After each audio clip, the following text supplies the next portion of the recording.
안녕하십니까. 평택신홈TV 봉수현생 이강민입니다.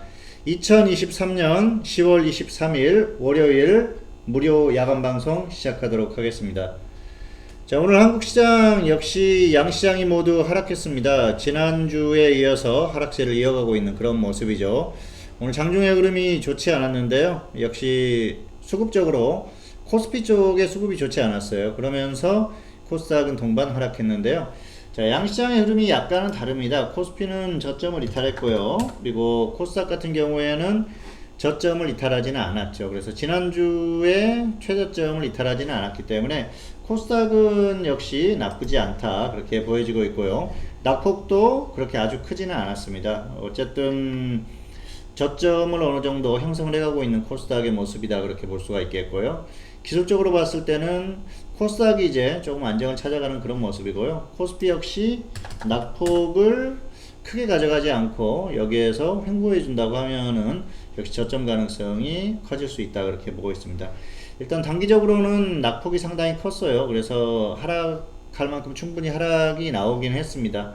그리고 이제 변수가 없었다고 하면은 반등이 나올 수 있는 그런 구간이었는데, 변수가 발생하면서 추가적으로 하락한 거기 때문에 이 변수에 대한 향후 어떤 시장의 반응, 이런 것들이 시장을 움직일 가능성이 큽니다. 일단 최대 변수는 이미 발생을 했죠. 전쟁이 발생을 하면서 여러 가지로 좀 악재가 터진 그런 상황인데요. 이미 변수가 시장에 반영이 되고 있기 때문에 이제는 조금 시장이 다시 또 안정을 찾아갈 수 있는 그런 구간이라고 볼 수가 있겠는데요. 당분간은 혼조세의 흐름이 나올 수밖에 없습니다. 일단 여러 가지 측면에서 지금 변수가 또 파생하는 여러 가지 그 영향이 있기 때문에 당분간은 이런 흐름이 나올 수가 있는데요.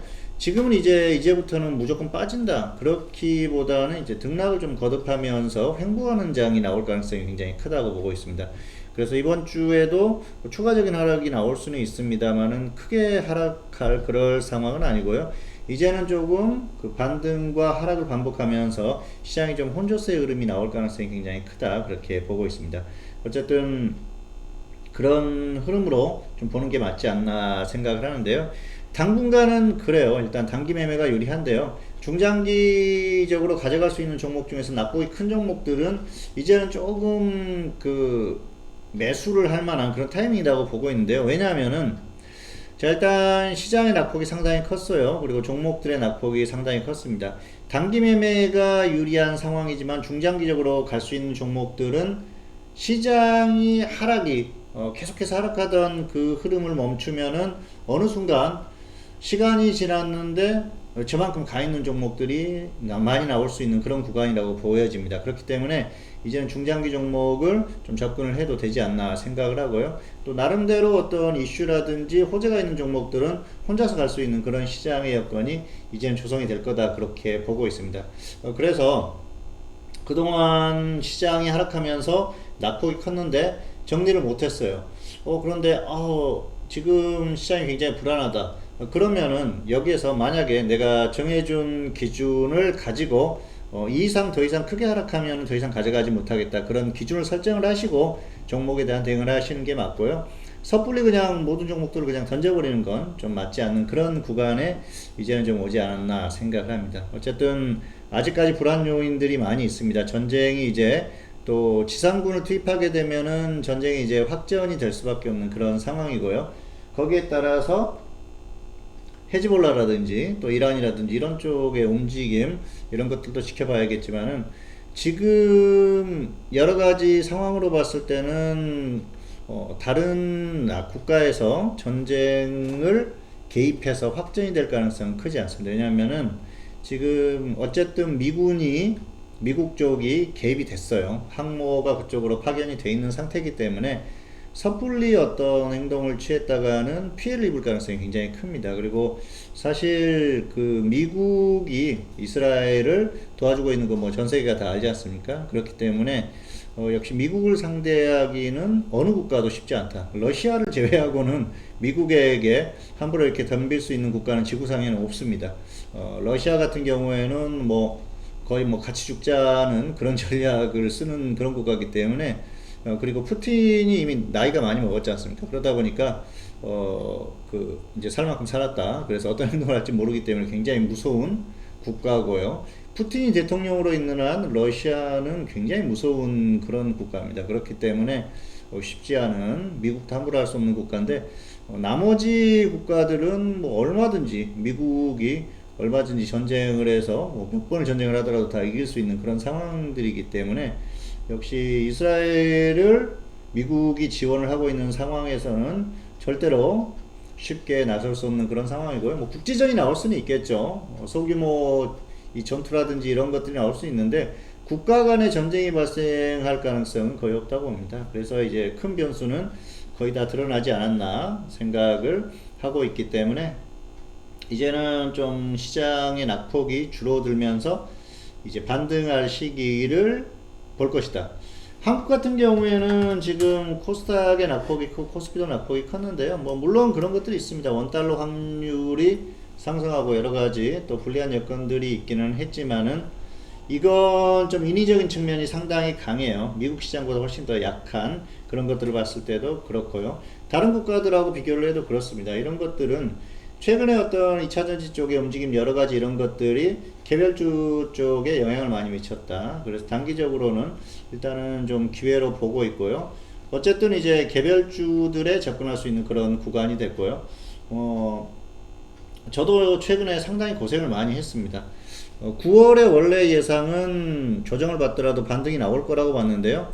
이 전쟁 변수가 터지면서 좀 많이 빠졌어요. 그리고 10월도 빠지고 있는 그런 상황이라서 고생을 많이 했는데요. 뭐 오늘 또 보유하는 종목 중에 또 하나가 또 상한가를 가서 뭐 기분 좋게 마무리를 했습니다만은, 어쨌든 전체적인 결과가 이번 달엔 좋지 않았었기 때문에 상당히 고생을 했었고요. 남은 기간은 뭐 그렇게 부정적으로 보지는 않습니다. 어쨌든 10월이 마무리되고 또 11월, 12월 이쪽으로 가면서 한 번 정도 강하게 튀어오르는 구간이 나올 그럴 시기가 됐기 때문에 너무 그렇게 불안해하지 않으셔도 될 것 같습니다. 어쨌든 당분간은 혼조세의 흐름이다, 이렇게 보시고 대응을 하시면 될 것 같습니다. 자, 다음은 이슈입니다. 첫 번째 이슈는 전쟁, 두 번째는 2차전지 이렇게 잡아왔는데요. 자, 전쟁은 지금 두 가지 전쟁이 있죠. 이스라엘과 하마스, 팔레스타인 전체라기보다는 하마스와 전쟁이죠. 그리고 두 번째로는 2차전지입니다. 그런데 이스라엘 하마스 전쟁은 팔레스타인이 결국 피해를 입을 수밖에 없어요. 하마스라는 조직이 팔레스타인 무장단체고, 그리고 또 가자 지구에 숨어 지내고 있는 그런 상황이기 때문에 민간인들이 피해를 계속 받을 수밖에 없습니다. 그리고 또 민간인들에 대해서 남부 쪽으로 다 이동을 해라, 그렇게 얘기를 했지만은, 또 하마스가 어쨌든 민간인들하고 같이 이동할 수가 있는 거고요. 그리고 뭐 민간인들이 전부 다 순수한 민간인이다, 그렇게 보기도 어려운 상황이기 때문에 계속해서 피해자가 나올 수밖에 없는 그런 상황입니다. 다행스러운 건 이스라엘이 굉장히 첨단 무기를 가지고 있다는 거죠. 그래서 목표한 건물이라든지 이런 것들에 대한 정밀 타격이 가능해요. 그런 측면에서 이제 민간인 피해를 줄일 수가 있겠지만은, 최근에 병원 건물이 폭파되고 그런 것들은, 그래서 이제 일각에서는 하마스가 일부러 공격한 것이다, 그런 얘기도 나오고 있고요. 뭐 또 일부는 또 본인들이 했다, 뭐 그런 얘기도 나오고 있는데, 어쨌든 정확한 건 모르겠지만은, 알 수가 없겠지만은, 역시 그 이스라엘의 어떤 정밀 타격 능력을 봤을 때 병원을 타격했다, 그렇게 보기에는 좀 어려운 측면도 있습니다. 그래서 그런 것들은 계속해서 뭐 논란이 될 가능성이 크고요. 또 타격을 했다고 하더라도 본인들이 우기면은 뭐 또 어쩔 수 없는 부분이기도 하고 그렇습니다. 사실 이스라엘이라는 국가가 조그만 나라지만은 힘이 없는 국가라고 하면은 국제사회에서 설득력이라든지 힘을 내기가 어렵죠. 그런데 역시 미국이 든든하게 뒤에서 받쳐주고 있기 때문에 어떤 행동을 하더라도 정당성을 얻고 있는 그런 상황이 되고 있어요. 그리고 선진국들도 무시를 할 수가 없는 거죠. 그러다 보니까 시간은 걸리겠지만은 역시 하마스 쪽에 불리하다. 그리고 다른 아랍 국가들도 참전을 하기는 쉽지가 않다, 뭐 그렇게 볼 수가 있을 것 같습니다. 그리고 이제 러시아 우크라이나 전쟁 같은 경우에는 지금 뒤에 약간 가려져 있는 그런 상황인데요.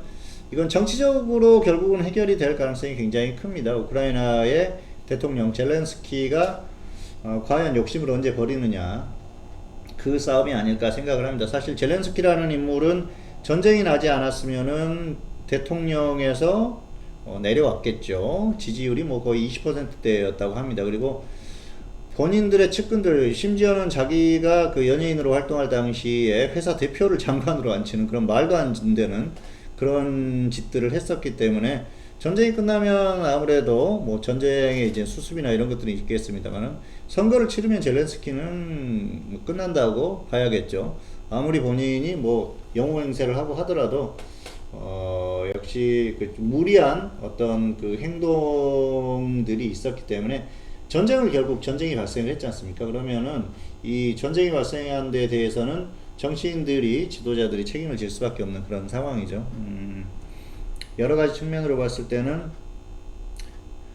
젤렌스키 그리고 또 미국의 결심에 달렸다. 최근까지도 바이든이 우크라이나를 끝까지 지원하겠다. 뭐 이렇게 발언을 하면서 지금 하고 있는데요. 바이든이 언제까지 지원을 하기는 힘들다고 생각을 합니다. 내년에 대통령 선거가 있죠. 근데 미국 내 여론이 그렇게 좋지는 않을 거예요. 그래서 이제는 어쨌든 전쟁으로 인해서 유가가 상승하고 물가 상승하고 국민들의 삶이 조금이라도 더 어려워지는 상황이고요. 여러 가지 측면에서 우크라이나와 러시아 전쟁이 끝나야 되는데 미국이 지원을 하게 되면 계속 이어질 수가 있거든요. 우크라이나가 버틸 수가 있습니다. 그런데 역시 미국의 결단이 남아있지 않나.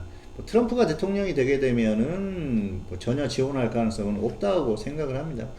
트럼프 같은 경우에는 본인에게 이익도 안 되고요. 그리고 미국에게 이익이 안 되는 전쟁이기 때문에 아마 하지 않을 가능성이 큽니다. 뭐 심지어는 핵무기를 개발하고 있는 북한 김정은하고 역시 그 뭐 평화회담이라고 했지만은 뭐 그러면서 시간을 보냈던 트럼프지 않습니까?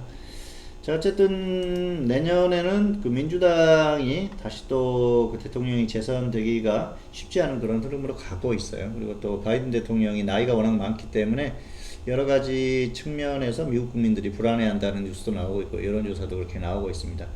자, 우크라이나와 러시아 전쟁은 적당히 마무리가 될 가능성이 굉장히 큽니다. 그건 미국하고 러시아가 결국 협상을 해야겠죠. 어쨌든 그럴 가능성이 크고요. 이제 전쟁에 대한 이슈는 거의 끝나가는 상황이고요. 만약에 자 러시아와 우크라이나 전쟁이 끝난다 그러면은 1차적이고요. 뭐 어떤 전쟁이 먼저 끝나든지 1차적입니다. 그리고 다른 전쟁이 하나 더 끝난다 그러면은 시장은 폭등할 가능성이 굉장히 커요. 그렇기 때문에 지금이 굉장히 기회다 그렇게 보셔도 될 것 같습니다. 개인적인 생각으로는 그렇습니다. 그래서 일단 악재가 다 반영이 된 시장이기 때문에 중장기적으로 이렇게 뭐 투자 측면에서 매매를 하시는 분들은 좀 편안하게 생각을 하시면서 대응을 해도 끌고 가도 되는 그런 구간이 아닌가 생각을 합니다. 자, 두 번째 이슈로는 2차전지인데요. 2차전지주들이 엄청나게 많이 빠졌죠. 그래서 자, 보시면은 2차전지 종목들이 엄청나게 빠지면서 시장도 많이 흔들렸고요. 그러다 보니까 굉장히 뭐 불안해할 수밖에 없는 그런 상황입니다. 사실 2차전지주들이 이만큼 이 정도까지 빠질 그럴 상황은 아니었죠. 그럼에도 불구하고 어떤 기관이나 외국인들의 또 공매도 이런 것들이 굉장히 많이 나왔어요. 기관이 일단은 분위기를 만들어줬고요. 또 외국인들도 같이 동참을 했겠죠. 하지만 시장 그리고 업종 테마 이런 것들의 어떤 그 추세 흐름이라는 게 있습니다. 사실 우리가 과거에 뭐 반도체 삼성전자가 그 100만원대에 상승했을 때도 대부분 투자자들이 그랬지 않습니까? 너무 이제 가격이 비싸다, 더 이상 가기 힘들다. 그렇지만은 반도체가 결국 엄청난 수익을 내고 성과를 내고 또 그러다 보니까 외국인 기관들이 들어올 수밖에 없고 그래서 결국은 그 종목이 삼성전자가 250만원을 넘어가고 뭐 액면 분할을 하고 나서는 결국은 또 뭐 400만원대 환산하면은 그 정도 가격까지 갔지 않습니까? 그렇기 때문에 400만원을 넘어갔죠. 500만원 가까이 갔다. 그렇게 이제 볼 수가 있는데요. 어쨌든 그런 측면을 봤을 때는 이 2차전지 쪽은 갈 수밖에 없어요. 중장기적으로는 갈 수밖에 없는 그런 산업이기 때문에 꾸준히 접근을 해야 된다는 것이죠. 지금 흔들리고 가격 조정받고 지금 뭐 손실 보고 수익 봤던 거 다 반납하고 그러더라도 길게 봤을 때는 가는 그런 산업이기 때문에 계속해서 관심을 갖고 지켜봐야 된다는 거죠. 아마도 이 2차전지 쪽은 계속 밀어버리기는 힘듭니다. 이게 이제 계속 밀리다 보면은 저점 매수가 들어올 수밖에 없거든요. 그러면은 적당한 시기에 기관들은 매수를 할 수밖에 없어요. 그렇기 때문에 이게 밀리는데도 한계가 있다. 뭐 물론 완전히 밀려버리면은 저점 매수를 할 수 있는 기회가 올 수도 있겠죠. 하지만 그렇게까지 기회를 줄 것까지는 않습니다. 그렇기 때문에 2차전지 쪽은 좀 모아가는 쪽으로, 괜찮은 종목들로 모아가는 쪽으로 생각을 하시면서 대응을 하시면 좋을 것 같습니다. 자, 다음은 추천주 정리해 보도록 하겠습니다. 지금 지수가 밀리면서 이제 종목들이 좀 정리가 됐는데요. 나노신소재 같은 경우에는 135,000원, 125,000원 분할 매수였었죠. 손절 10%, 수익 30% 이상 대응이기 때문에 기준대로 하시기 바라겠습니다. 손절가 오면 손절하시고요. 평균가 반등해서 13만원 오면 절반 매도를 하시고 대응하시면 좋을 것 같습니다. 태경산업은 6,600원, 6,000원 분할 매수했었죠. 손절 10%, 수익 30%, 25%인데요. 1차 매수가 됐습니다. 기준대로만 한번 대응을 해보시기 바라겠습니다. 자, 마지막으로 이제 무료 추천주, 자, 드려야겠죠. 무료 추천주 드리고, 마지막으로 또 안내 잠깐 드리고 마무리를 하도록 하겠습니다. 자, 안내 잠깐 드리면은요, 주식회사 평택촌농 홈페이지입니다. 홈페이지에 오시면은 무료 투자 정보도 있고요. 그리고 또 트위터 정보도 있고, 또 유료 서비스에 대한 안내 뭐 이런 것들이 나와 있으니까요. 잘 활용하시면 좋을 것 같습니다. 어쨌든 시장은 빠질 만큼 빠졌어요. 그리고 이제 하락하는 구간에서도 수익 나는 종목들이 나오는 그런 상황이 이제는 나올 수밖에 없어요. 가격 조정을 워낙 많이 받았기 때문에 잘 활용을 하시면은 좋을 것 같습니다. 자, 마지막으로 무료 추천주 드리고 마무리를 하도록 하겠습니다. 자, 이제는 지수가 단기적으로 반등할 수 있는 구간이고 또 등락을 거듭할 수 있는 구간이기 때문에 신규주 쪽에서 하나 골라봤어요. 자, 오늘 지수가 하락하는 구간에서도 지난주 금요일 그리고 오늘까지 반등이 나왔습니다. 이런 종목들은 저점을 찍었다고 볼 수가 있겠죠. 지수가 심하게 빠지지만 않으면은 이제는 반등할 수 있는 구간이니까요. 조정받을 때 접근을 하시면 좋을 것 같습니다. 혹시라도 지수가 빠진다든지 종목이 조정을 받는다든지 하면은 접근을 하시는 게 좋을 것 같아요. 오늘 같은 경우에도 좀 조정을 받았다 반등이 나왔습니다. 기준가 전달하겠습니다. 15,000원, 13,500원, 15,000원, 13,500원 분할 매수고요. 손절은 마이너스 10%, 수익은 플러스 30% 이상 보시기 바라겠습니다. 자, 이 종목은 또 AI 의료 관련주기도 하고요. 신규주기도 하고 그렇기 때문에 기대를 해봐도 될 것 같습니다. 그리고 최근 흐름을 보면은 이제는 좀 빠질 만큼 빠졌다. 그리고 지수만 크게 빠지지 않으면은 반등 가능성이 높다. 그렇기 때문에 접근을 하셔도 무난할 것 같습니다. 2023년 10월 23일 무료 야간 방송이었습니다. 오늘은 여기서 마치도록 하겠습니다. 평택촌놈TV는 유튜브에 다양한 동영상이 있습니다. 잘 활용하시고요. 구독, 좋아요, 알림 설정까지 부탁드리도록 하겠습니다. 오늘 방송 마치겠습니다. 감사합니다.